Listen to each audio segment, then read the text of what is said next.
Oi, gente, boa noite. Vamos falar de ciúme, então? 95% das pessoas que responderam disseram que não. Ciúme não é prova de amor, ciúme não está ligado a amor. Mas 5%, ai, ai, ai, disseram que sim, ciúme pode ser uma prova de amor e onde há ciúme, há amor. Mas tem algumas coisas que a gente precisa, então, pensar a respeito desse sentimento ciúme. A gente pode identificar o ciúme como um fenômeno bastante complexo, né? E ele é repleto de interpretações. E aí a gente pode pensar o ciúme como uma construção social, na verdade, né? E ele vem carregado de outros sentimentos, como sentimentos de inveja, raiva, medo, orgulho, desprezo, ódio, amor também, né? E essas reações desses sentimentos são diferentes, né? Às vezes reais, às vezes imaginários, e vem às vezes atrelado a um sentimento de baixa autoestima. Esse é um aspecto do ciúme, a gente vai ver outros. A gente pode pensar também no ciúme como aquele que pode ser influenciado, por exemplo, ser apresentado numa rede familiar, que pode ser influenciado aí pelo comportamento de uma pessoa ou pelo ambiente. Por exemplo, numa família, quando aparece o sentimento de ciúme, ele afeta, na verdade, o comportamento de toda uma rede familiar, né? Então, toda uma rede sofre com esse ciúme, né? Na medida que esse ciúme ele é apresentado assim de forma muito exacerbada, né? Com sinal de uma perda, né? Uma efetiva perda, uma perda iminente. E aí a gente precisa ter um sinal de alerta, né? Para ver que esse relacionamento aí já não está muito bem, né? Ou o relacionamento com nós mesmos que já não está bem. Esse é um outro aspecto do ciúme. A gente precisa pensar que, então, se ele é um sinal de alerta, então a gente precisa refletir sobre ele, né? Fazer algumas reflexões. E não fazer essas reflexões pode ser bastante equivocado. Bom, o ciúme, ele pode, quando ele se configura, por exemplo, nessa questão familiar, às vezes é por um poder de não querer que as coisas se alterem, de ter o controle sobre todos daquela família, daquela rede, né? Querer que nada se altere, que ninguém entre naquela rede, que as coisas não mudem, que as coisas fiquem inalteradas para sempre, que é só aquele mundinho. Então, essa também é uma faceta do ciúme, né? E a pessoa que tem ciúme, na verdade, ela tem muitas dúvidas. A dúvida é uma coisa que permeia, né, a cabeça da pessoa ciumenta. E as pessoas que são ciumentas, elas têm, entre outras coisas, atitudes assim, obsessivas de estar sempre confirmando essas dúvidas. E como que ela faz isso? Ela checa o bolso, a bolsa dos parceiros e parceiras, ela olha a rede social, ela pede a senha do Facebook, do WhatsApp, do Instagram, ela quer saber com quem a pessoa se relacionou, ela quer saber por que a pessoa não chegou naquela hora. Em casos extremos, ela contrata detetive, ela segue a pessoa, ela põe fita para gravar vídeos, enfim. Ela cerca a pessoa, vasculha a vida da pessoa e ela, mesmo sabendo que essa atitude dela é ridícula, ela tem noção de uma atitude ridícula que ela está tendo, isso ainda não ameniza as dúvidas que ela tem, o anseio por sanar essas dúvidas, ela continua com dúvidas. Então, assim, é muito sofrimento. E aí a gente pode pensar como isso é inviabilizador para as relações, né? E aí vocês vão perguntar, Silvia, então tu tá dizendo para mim que ciúme não é bom, não é legal.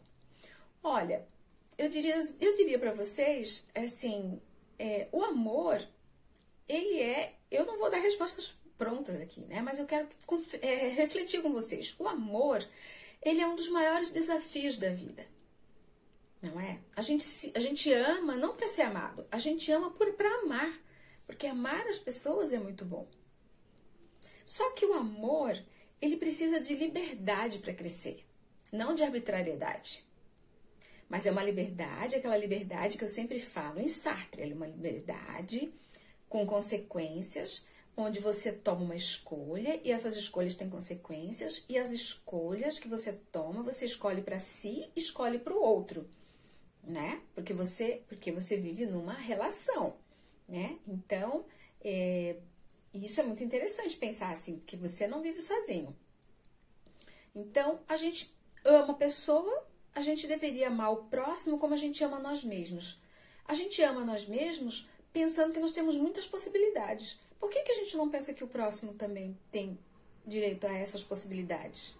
Né? Por que a gente não enxerga o outro como um sujeito, por exemplo? Por que a gente fica cerceando o outro dessa liberdade de ser, de pensar, de ter possibilidades, né? E não enxerga o outro como um ser de desejos, de vontades?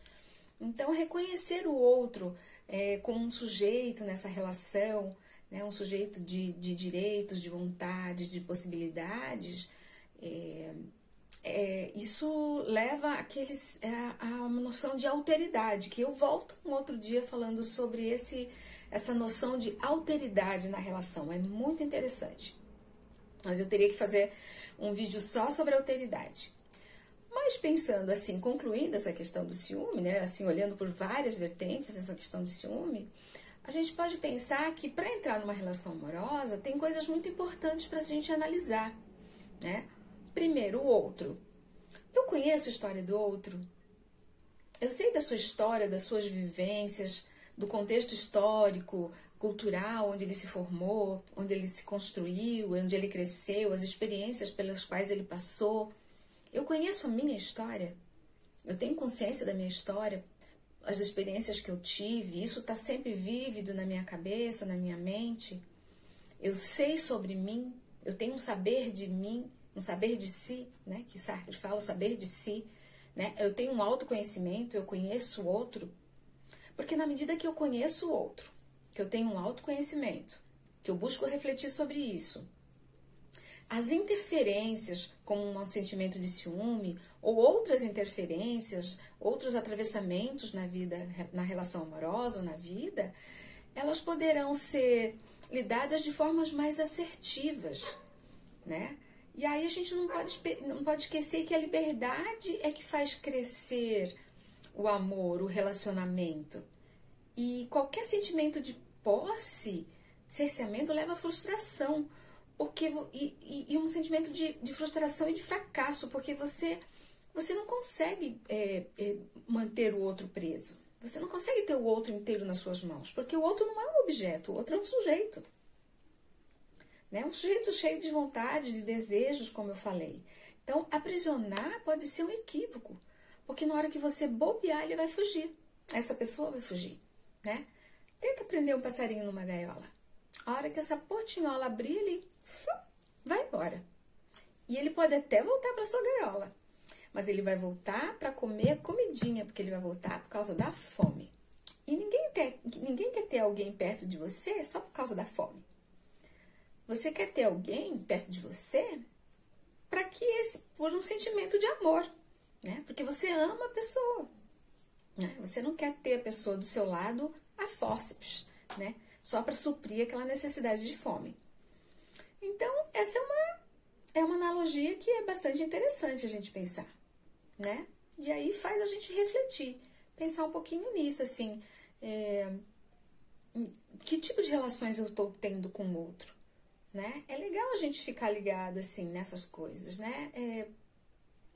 Pensar um pouquinho que tipo de relação que eu tenho, como é que isso estabelece, como que se o ciúme aparece na relação ou não, né? Então agora você já tem elementos para pensar se o ciúme que atravessa o seu relacionamento, se ele é realmente uma prova de amor, se ele é uma posse, se ele é um medo de que nada se altere, se ele é um cerceamento, se ele é um aprisionamento, né? O que esse ciúme representa para você nessa relação, né? Então, este canal é para isso. Eu não estou aqui para dar respostas, eu estou aqui para compreender junto com vocês. Agora você já tem suporte suficiente para analisar na relação que você está, como que o ciúme aparece e se o ciúme que aparece na sua relação é ou não prova de amor, tá bom?